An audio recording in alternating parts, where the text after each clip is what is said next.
అదే నేను చెప్పేది కొడుకు గురించి. పెళ్ళి, ఎంగేజ్మెంట్, నిశ్చితార్థం జరిగింది. కాని నాకు ఈ పెళ్లి వద్దు అనేసింది.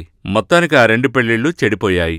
అందుకే జ్యోతిష్ శాస్త్రం అంత గొప్పది. చూడండి, వాళ్ళది చాలా చాలా గొప్ప ఫ్యామిలీ. అందుకని వాళ్ళు చిన్న చిన్న చోట్ల జాతకాలు చూపించరు, పెద్ద చోట్లే చూపించుంటారు, శాస్త్రం గురించి పూర్తి అవగాహన ఉన్నవాళ్ళ దగ్గర. అలా చూపించాక జాతకాలు కలిశాయి అని చెప్పాకే వీళ్ళకి ముహూర్తాలు పెట్టారు, పెళ్ళయింది, ఎంగేజ్మెంట్ అయింది. కాని ఆ 2 విఫలమయ్యాయి.